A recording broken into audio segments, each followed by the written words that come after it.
డబ్బు, అనారోగ్యం, ఉద్యోగం, వ్యాపారం అప్పులతో బాధపడుతున్నారా? వెంటనే జేకేఆర్ గురువు గారికి కాల్ చేసి అపాయింట్మెంట్ తీసుకోండి.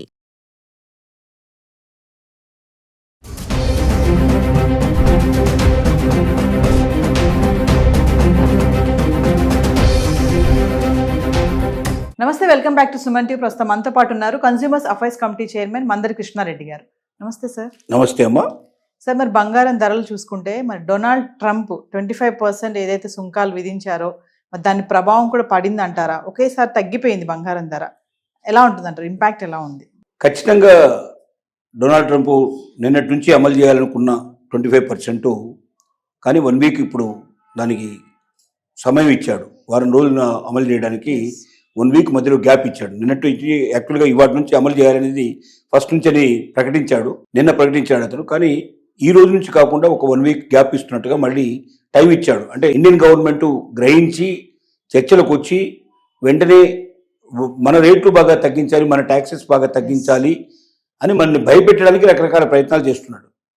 ట్రంప్ ఎట్లా ఉంటుందంటే భయపడేవాడిని భయపెడతాడు, భయపడిన వాడికి భయపడతాడు. అదే పరిస్థితి అక్కడ. ఇండియన్ గవర్నమెంట్ చాలా ఫర్మ్గా ఉంది.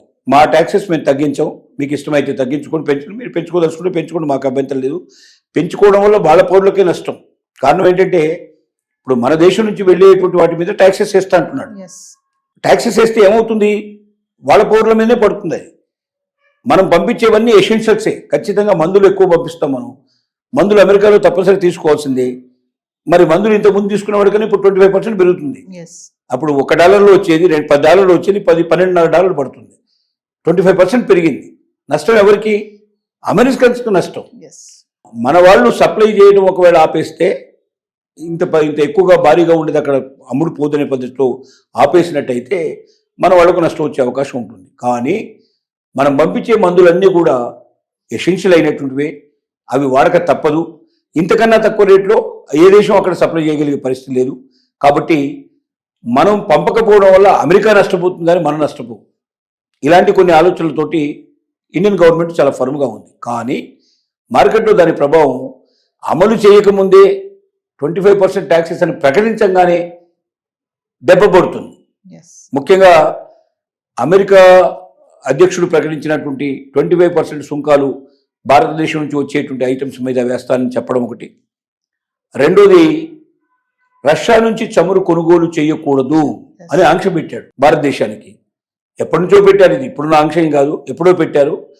కానీ ఇప్పుడు ఏం దీనికి లింక్ పెట్టాడంటే ఈ సుంకాలు పెంచడానికి అది కూడా ఒక కారణం అంటాడు. అంటే రష్యా మరి యుద్ధాలు చేస్తోంది కాబట్టి యుక్రెయిన్ మీద యుద్ధం చేయడం వల్ల యుక్రెయిన్ అనేది మొత్తం వెస్టర్న్ కంట్రీస్ కన్నిటికీ దగ్గరది కాబట్టి, దాన్ని అమెరికా సపోర్ట్ చేస్తుంది కాబట్టి రష్యా యుద్ధం చేయడం వల్ల యుక్రెయిన్ నష్టపోతుంది.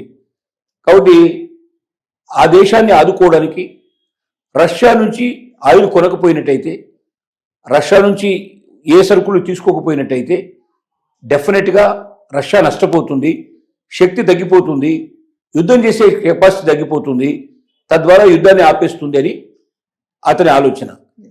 కానీ రష్యా నుంచి ఇవాళ కాదు కొత్తగా కొంటున్నది.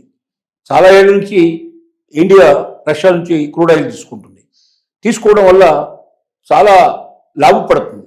ఎందుకంటే వేరే దేశాల నుంచి మనం క్రూడ్ ఆయిల్ కొనాలంటే అయ్యే ఖర్చు కన్నా రష్యా నుంచి తీసుకుంటే అయ్యేటువంటి ఖర్చు చాలా తక్కువ. అంటే లాభపడుతుంది, ఇండియా లాభపడుతుంది. దానివల్ల మనం ఇక్కడ పెట్రోల్ రేటు ఎక్కువ లేకుండా మనం దాన్ని కంట్రోల్గా ఉండుకోవడానికి మనకు ఒక అవకాశం ఏర్పడుతుంది. ఇప్పుడు అక్కడ ఏమైందంటే రష్యా మీద ఆంక్షలు పెట్టడం వల్ల, అంటే రష్యా క్రూడ్ ఆయిల్ భారతదేశం కొనడానికి వీల్లేదు అని కండిషన్ పెట్టడం వల్ల ఆ క్రూడ్ ఆయిల్ రేటు పెరుగుతుందేమో అనేటువంటి భయంతో కూడా వాళ్ళు కొంతమంది ఉన్నారు. కానీ ఆశ్చర్యంగా క్రూడ్ ఆయిల్ రేటు ఇంకా తగ్గింది. కానీ బంగారం రేటు కూడా తగ్గింది.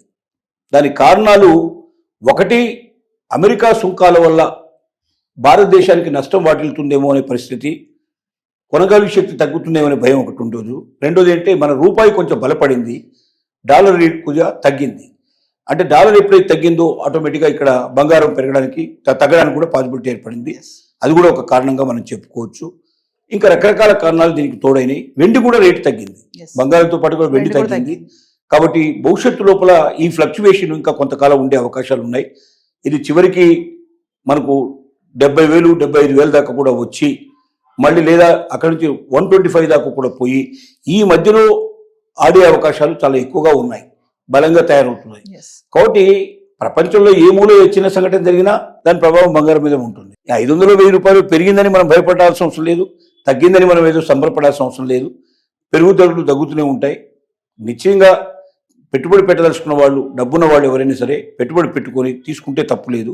బంగారం అనేది ఒక మంచి, మనం దాన్ని దాచుకోవడానికి, దాన్ని ఒక రకంగా మనం ఎప్పటికైనా సరే ఉపయోగించుకొని తొందరగా డబ్బు చేసుకోవడానికి అవకాశం ఉండేటువంటిది, మన అవసరాలు తీర్చుకోవడానికి ఉపయోగపడేది. కాబట్టి కుటుంబంలో మన దగ్గర డబ్బు ఉంది పర్వాలేదు, దేని మీద ఉపయోగించాలనుకున్నప్పుడు బంగారాన్ని ఫస్ట్ ప్రిఫరెన్స్గా తీసుకోవడం వల్ల నిశ్చయంగా జీవితాన్ని గడపడానికి ఒక అవకాశం, బాటలు వేసిన పరిస్థితులు ఏర్పడుతున్నాయనేది మన భావన. Thank you sir.